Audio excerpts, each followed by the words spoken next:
Hey everybody, welcome back to the channel. Today we've got something a little bit different as we'll be taking a look at this triple calendar Moonphase Chronograph based on the 7751 movement. As always, we have the components of the build, starting off with the Italian alligator leather strap, followed by the single arm Deployant clasp. Then it comes the 44mm stainless steel dress case. We have the hands here neatly packaged and protected with foam. Then the heart of the watch, the ETA 7751 movement. This is a rather intricate dial, the Moonphase disc for the movement, and some screws and other accoutrement. But the cherry on top, all of these parts are Swiss made. Starting off, you'll notice that this is not my normal Bergeon movement holder.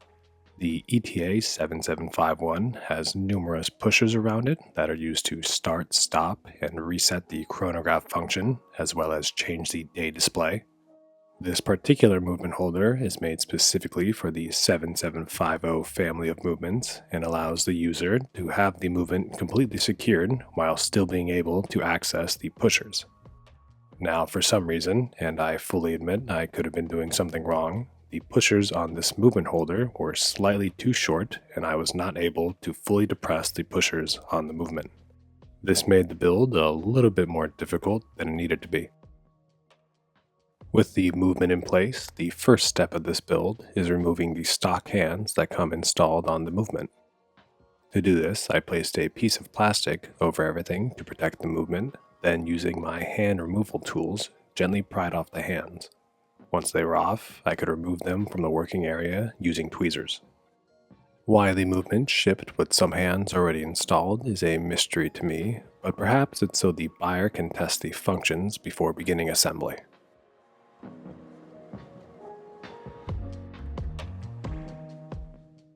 With those hands now removed, the Moonphase disc can be placed at the 6 o'clock position. I believe the main reason the disc does not ship already installed on the movement is because there are multiple styling options for this part. You'll see here we went with a sterile style, though I also saw one where the moon had a face. The actual disc is decorated with a few stars and 2 circles. The stars are made to represent stars, and the 2 circles are made to represent the moon. Earth only has 1 moon, so why is there 2 circles? Our moon has a cycle that lasts about 29.5 days. One way to get around the half day is to double the teeth on the disc to 59 and add a second moon. Then, with some clever dial design, the watch is able to advance the moon phase 1 position per day and display the correct phase of the moon.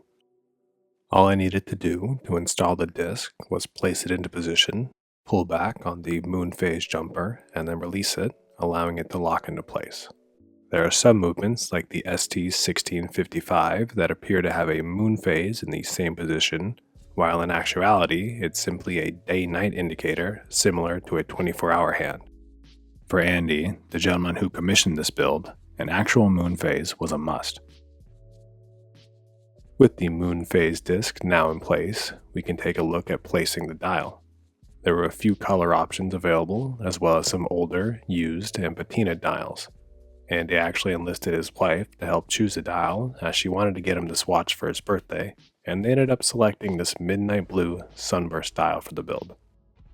You can really never go wrong with the blue dial, and that statement remains true here.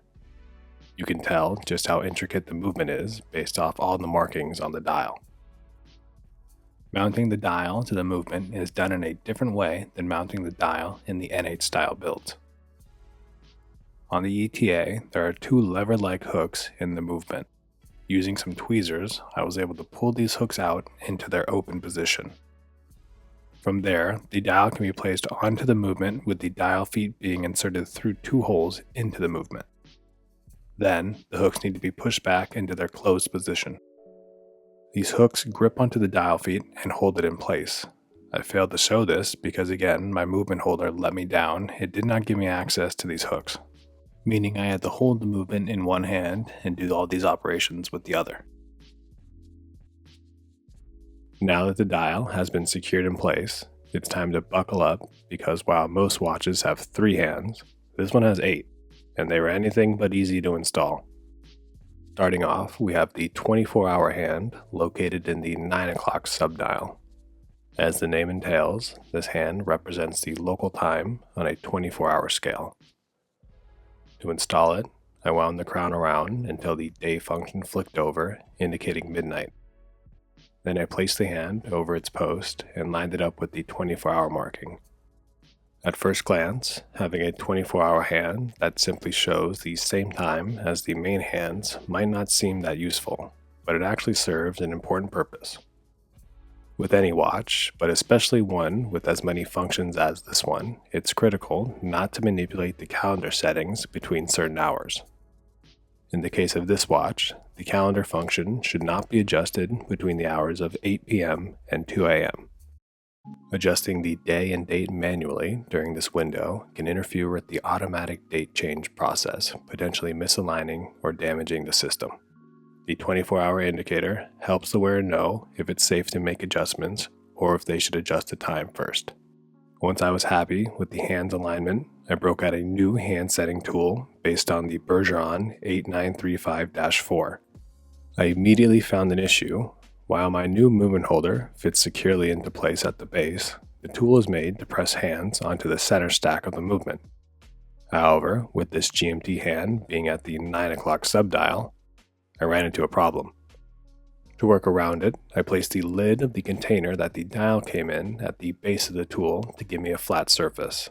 Then I placed the movement on top of the lid and was able to move it freely, which allowed me to position the pusher with the 9 o'clock subdial and install the GMT hand.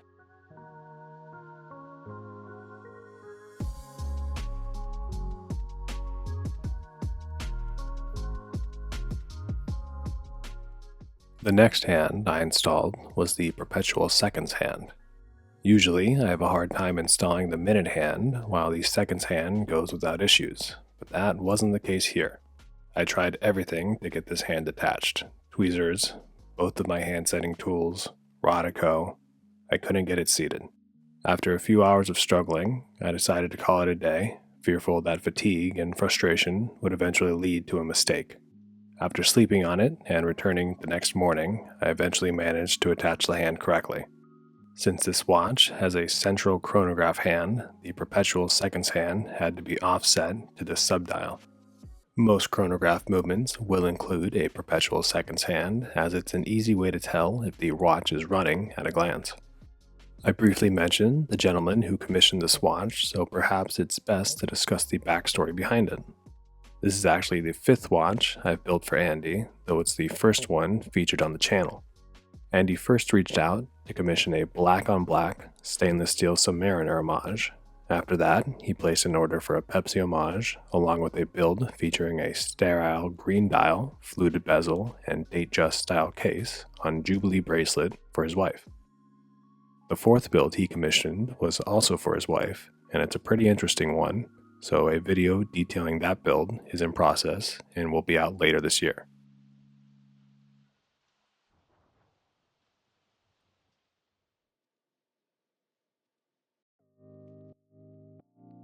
The next hand in the almost never-ending hand setting process was the one associated with the 30-minute chronograph counter. When the chronograph is running, this hand advances one position every full rotation of the central chronograph hand, indicating that a minute has elapsed. I've made mention of a chronograph function a few times, so maybe it's a good time to explain what that actually is. In layman's terms, a chronograph is a watch with a built-in stopwatch feature. The word chronograph comes from the Greek chronos, meaning time, and graphos, meaning to write. As implied, a chronograph is used to measure lengths of time. On this watch, there are 3 hands associated with the chronograph function. The hand I'm installing now, which tracks elapsed minutes at the 12 o'clock subdial, the subdial at 6 o'clock, which records elapsed hours, and later on, I'll install the central chronograph hand, which rotates around the dial once every minute, allowing the wearer to time events down to fractions of a second. The chronograph function is typically controlled by 2 pushers on the side of the case, one to start and stop the timing, and another to reset the hands. Chronographs are often equipped with specialized bezels, like a tachometer or pulsometer, that when used with the chronograph function can be used to track things like speed or heart rates, making them even more functional. Now, as I install the 12-hour chronograph hand, let's discuss the difference between a chronograph and a chronometer. Though they sound similar, their meanings are quite different. As we know, a chronograph is essentially a watch with a built-in stopwatch. On the other hand, a chronometer is a measure of the watch's accuracy. The certification is given by the Contrôle Officiel Suisse de Chronomètre. Feel free to bully me in the comments for that pronunciation. Luckily, the office is also known as COSC or COSC.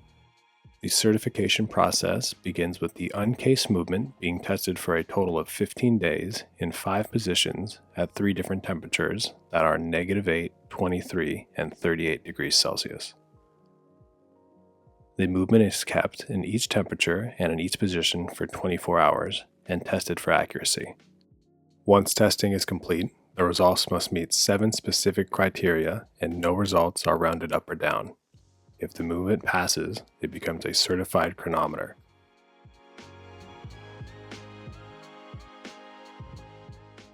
As mentioned, this movement is capable of displaying the day, date, and month.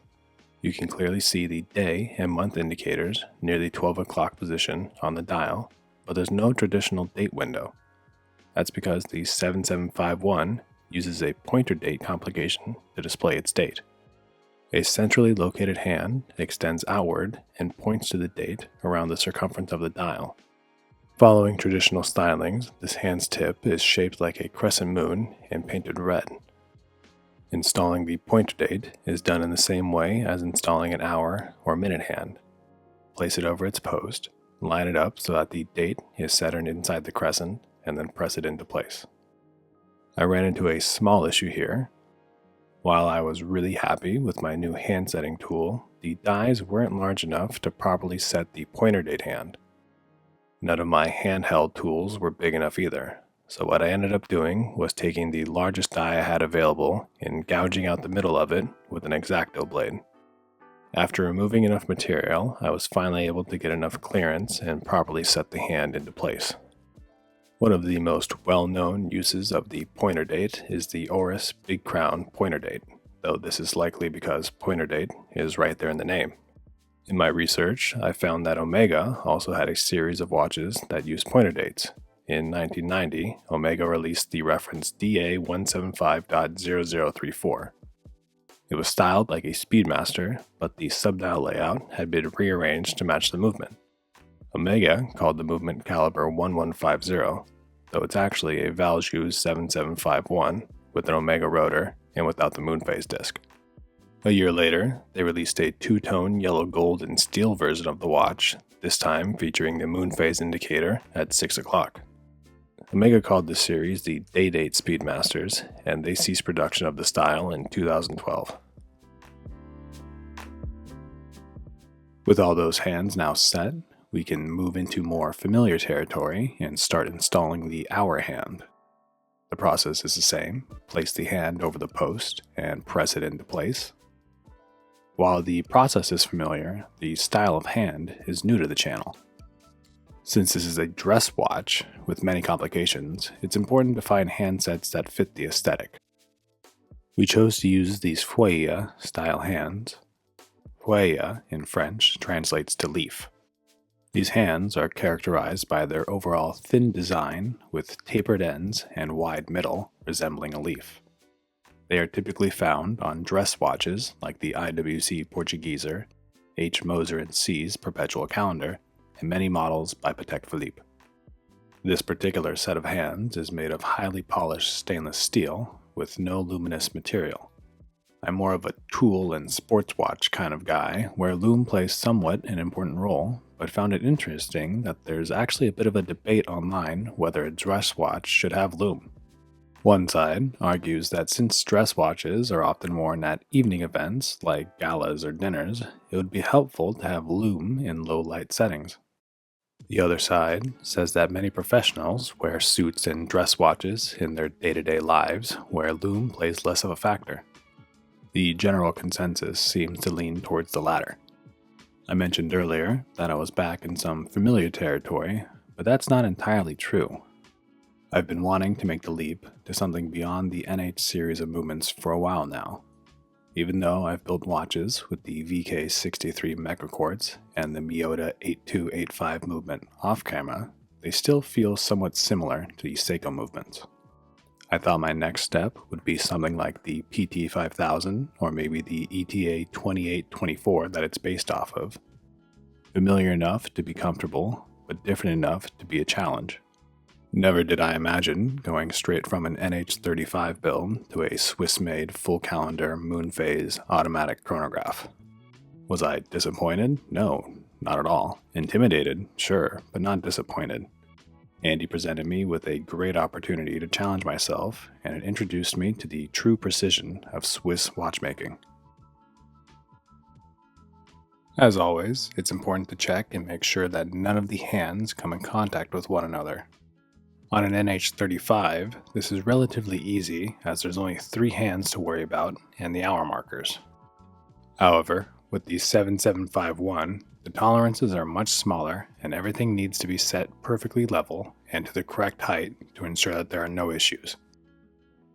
One thing Andy mentioned to me was that he liked watches that were easy to read. While not as easy to read as something like a field or pilot's watch with their simple dials and bold numbers, the watch is pretty easy to read. It's easy to find the date using the red accented crescent moon on the end of the pointer hand. The day and month are in white, contrasting well against the dark dial, and the high polished finish of the hand and hour markers help distinguish them from the dial as well. Andy also mentioned that he got into watches because of the engineering and craftsmanship that goes into them. Though it's not a full Perpetual calendar, I think this movement speaks to that. He has a modest collection of a few Seikos, G-Shocks, as well as the Submariner and Pepsi GMT style builds we collaborated on previously. His Grail watch was actually something I wasn't familiar with. The Junghans Max Bill Quartz. Junghans is a German watch manufacturer that has roots all the way back to 1861. In 1961, Swiss painter and interior designer Max Bill, who studied at the Bauhaus, worked with Junghans to develop a purist wristwatch that retained the minimalist style Bill was known for. Originally, the watch that bore his name was sized at 34mm and powered by an automatic movement. The series went through many changes over the years, and the watch that Andy shared with me was 38mm and powered by an ETA 955.112 quartz movement. It's always interesting to see the answer to the Grail watch question, as they're never the same, and it can often expose me to new watches I have yet to discover.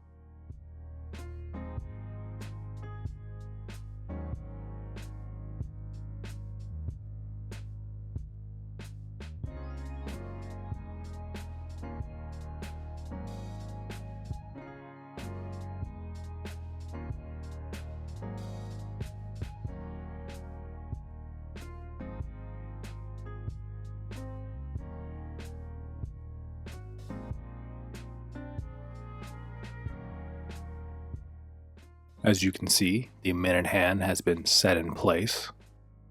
Originally, I used Rodico to get the hand over its post, then using plastic tweezers, I aligned the hand with the 12 o'clock marker before bringing out the hand setting tool to set the hand into place.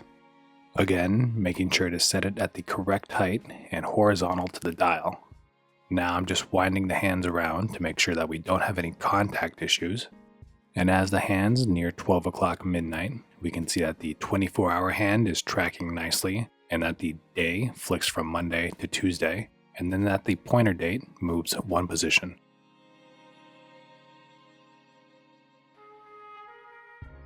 We've made it to the final hand, the central chronograph hand. As mentioned earlier, this hand sits on top of the hand stack and is used to measure events down to a fraction of a second.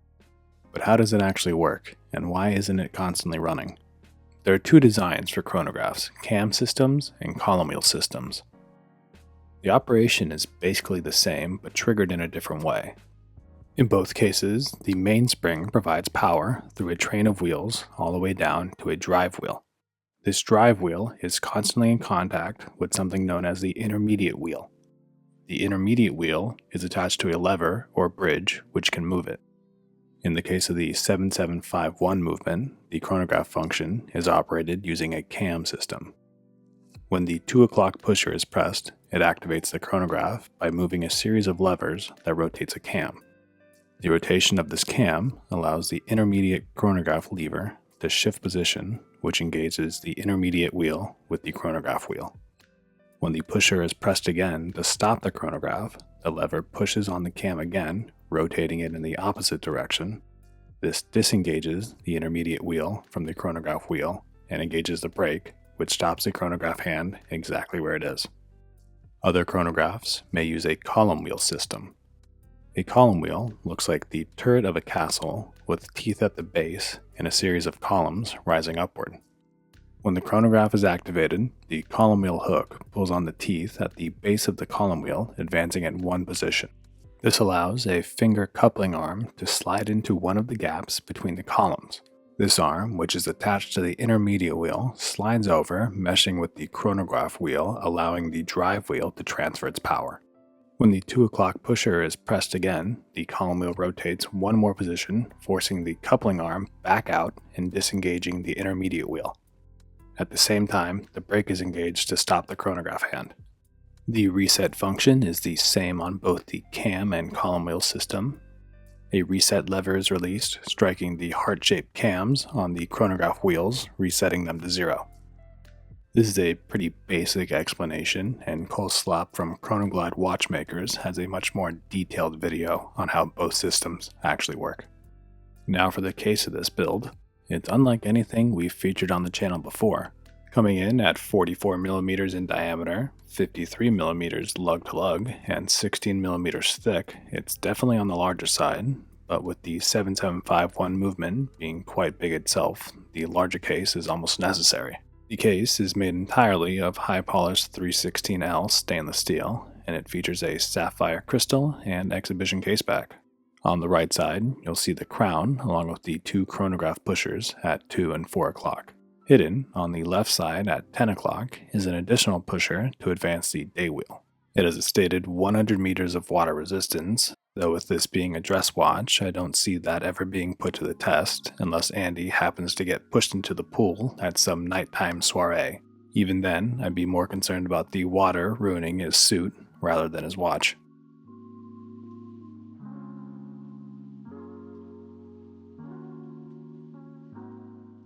As I work on getting the movement set into the case, I want to share a little bit more about it because the 7750 family has quite a storied past. To get the full history, you actually have to go back to the Venus caliber 188. When Venus ceased independent operation, Valjoux inherited the caliber, renaming it the Valjoux 7730. This caliber went through a few changes and was redesigned and relaunched as the manual wound Valjoux 7733. In the late 1960s, big players like Seiko, Zenith, and Heuer were all racing to develop automatic chronograph movements. Valjoux, who were already a little bit behind innovation-wise, looked to take a bold leap and hired a 24-year-old named Edmund Capt to develop an automatic chronograph movement. Capt, along with Gerald Gander, Donald Rocha, and the use of a supercomputer housed at the office of Valjoux, took the 7733 and evolved it into the 7750. Initial manufacturing ramped up to about 100,000 units a year, but then the quartz crisis hit in the 1970s, halting production. Senior management at Valjoux ordered Capt to destroy all drawings, documents, and tooling related to the 7750. Capt, being stubborn and smart, secretly saved as much as he could, stockpiling it all away. In the late 70s, he moved on and joined Frederick Piquet as technical director. Meanwhile, Valjoux was absorbed by ASOG in 1944, and then that was absorbed by ETA in 1983. ETA resurrected the 7750, refined it, and created several variations. The 7753 offered a 369 subdial layout. The 7754 added a GMT function. The 7760 and 7765 both went back to manual winding versions. And of course, the 7751 is a full calendar Moonphase automatic chronograph that you see today. Another big difference from the builds previously shown on the channel is the way the movement is held in the case. On some of the Submariner builds, the movement is friction fit into place using the dial holder and the side of the case, while when a larger case is used, like in the case of the Royal Oak style builds, the movement is held in place with a movement holder, and then the Caseback sandwiches everything together to stop it from shifting around or falling out. In this case, a movement ring is used to center the movement within the case. Then there are two case clamps that slip into the case at specific points. The case clamps extend over the movement ring and then are screwed into the movement.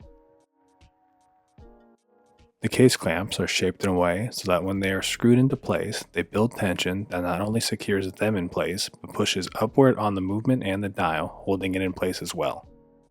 As you can see here, I've got the first case clamp in place, and I'm trying to get the screw centered and in a good position for me to access it in a second.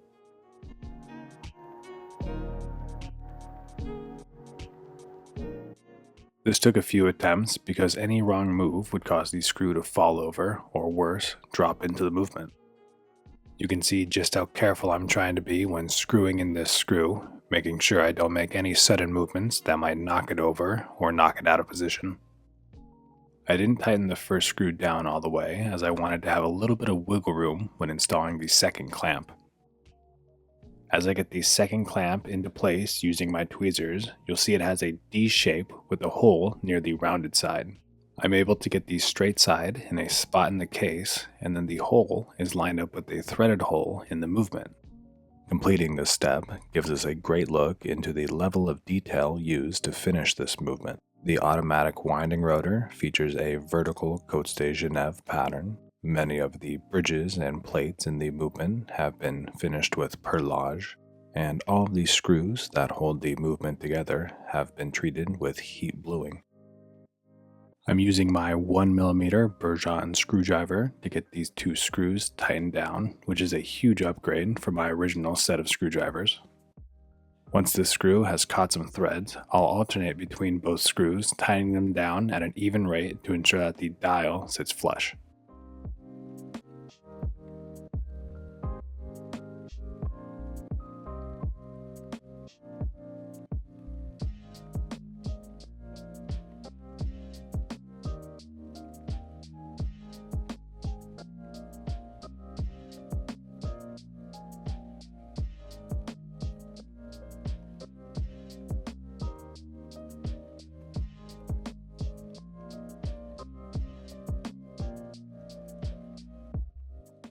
The process of cutting down the crown stem to the correct length is similar to the builds that have come before, with one difference. Previous builds use screw-down crowns. A threaded crown tube is attached to the side of the case, which the crown is then threaded onto. In the crown is a piston and a spring, which compress as the crown is tightened down. This compression prevents the stem from being inserted too far into the movement.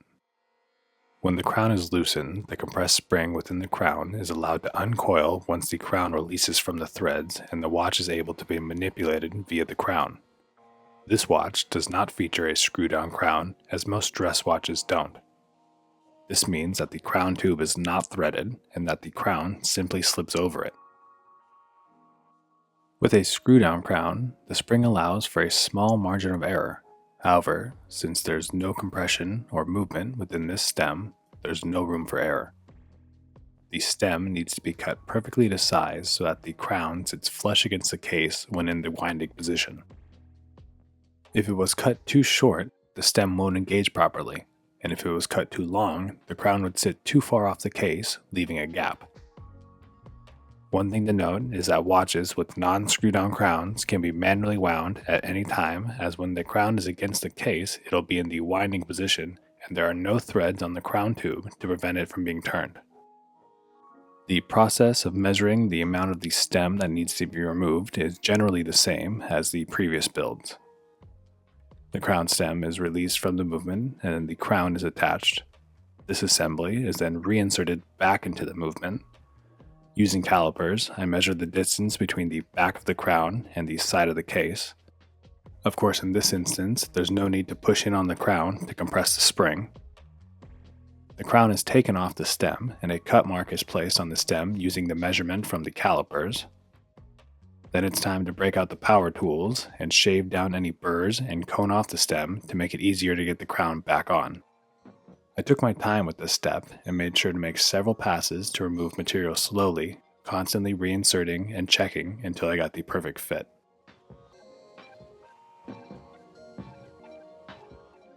Once I was happy, blue Loctite was applied to the stem and the crown was screwed back on before being left to cure. Blue Loctite offers a bit more grip but is not permanent like red Loctite. So in the case that the crown needs to be removed for some reason down the line, it'll come off with a little bit of elbow grease and some tools. One thing I learned in this process is that the 7751 actually has two different crown stem sizes, one at 0.9mm and the other at 1.2mm in diameter. Just something I need to keep in mind for future builds to ensure that all parts are compatible with each other. Once I finish up cleaning the excess Loctite, we can have a little fun and discuss the strap on this build. Andy agreed that a leather strap would be most apropos for this style of watch. The first decision that needed to be made was the color of the strap. While common to see blue dial watches paired with brown or black leather straps, Andy boldly said he wanted a strap that matched the color of the dial as best it could. Originally, I was taken aback by this idea, but as I began searching for options, the idea quickly grew on me. I presented him with three options: a distressed leather strap, an ostrich leather strap, and a glossy alligator leather strap. All the straps were in a dark or midnight blue, similar to the dial, and as you can see, Andy preferred the alligator leather. Andy also asked if a deployant clasp was an option, and I was able to find a stainless steel single-fold deployant clasp that would work for the build. The installation of the clasp was pretty straightforward. All I needed to do was remove the old tang buckle by sliding a spring bar tool between the tang and the actual strap. Then with the pressure released from the spring bar, I could remove the tang, followed by the actual spring bar, which released the pin. Then I inserted the spring bar that was associated with the clasp, made sure that the clasp was aligned correctly, and then compressed the spring bar and installed the clasp, similar to how a bracelet is installed between the lugs of a case.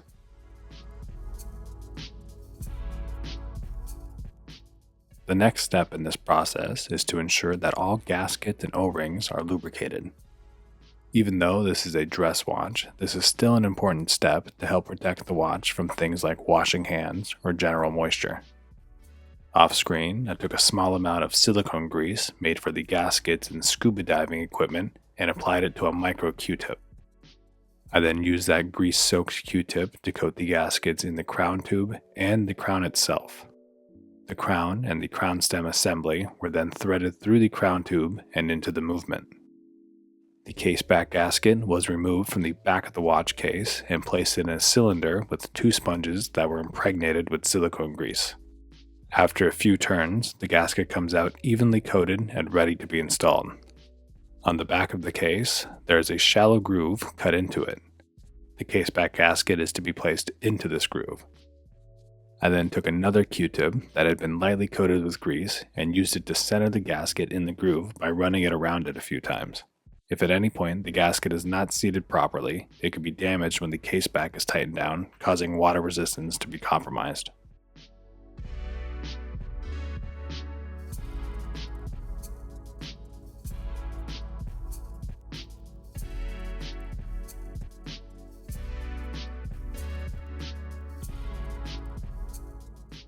With the crown and caseback gasket installed, it's time to prepare and clean the actual caseback. This is an exhibition caseback, otherwise known as a open caseback, which means the sapphire crystal puts the movement on full display.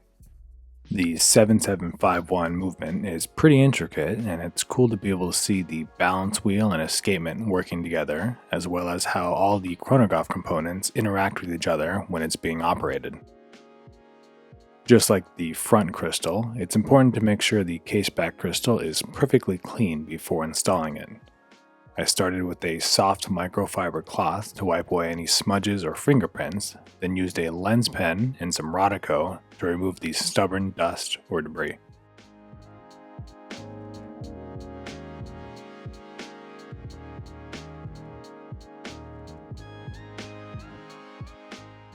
Once the sapphire on the caseback was crystal clear, it was able to be installed. This is a screw-down caseback, but it's in a different style than the Rolex homages I've built in the past. In the video, you'll see I tightened down the caseback to just hand tight. Though off-screen, I broke out the yellow ball to tighten it down even further, and then used a caseback tightening tool to make sure it was really cranked down. And with that caseback on, we get the first look at what this watch looks like. But we're not done yet, there is still the strap to install. First step is using the spring bar tool to remove the spring bars that came with the case.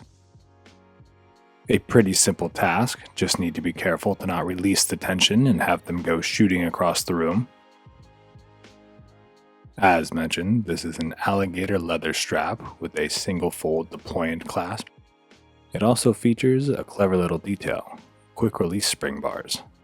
Normally, spring bars are just small cylinders with a spring inside that pushes outward on each end. You need a special tool to install and remove them.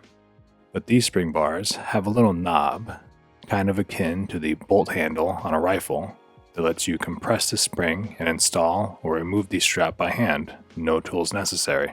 It's a great feature if you like to switch up your straps to match an outfit, or if you're looking for an easy way to change up the look of your watch. And with the strap installed, we can take our first look at the completed watch. I want to give a big thank you to Andy for the opportunity to build this watch and all the others we've worked on before. This was definitely a step up in complexity, and I'm grateful for the chance to push myself. It was also the first time using Swiss-made components, which made the process even more exciting. If you've made it this far into the video, I actually have a secret. I had to basically build this watch twice. Eagle-eyed viewers would have seen that when I was adjusting the pointer date, the month changed at the incorrect time. That meant I had to remove the entire hand stack, set everything to the proper day, date, and time, and then reinstall everything. A blunder on my part, but something I learned from and will be sure to not repeat in the future. With that omission out of the way, I also want to say thank you to everybody who's been tuning into these videos. If you're new here, welcome. I hope you're enjoying the content. And if you've been around for a while, I truly appreciate your continued support. As always, if you or somebody you know is interested in commissioning a custom watch, feel free to reach out to me by email at garrett@goldenstatewatchshop.com or over on Instagram at goldenstatewatchshop. And I'd be more than happy to discuss the build in more detail. We're going to close this one out with some shots of the watch in natural sunlight. Thanks for watching.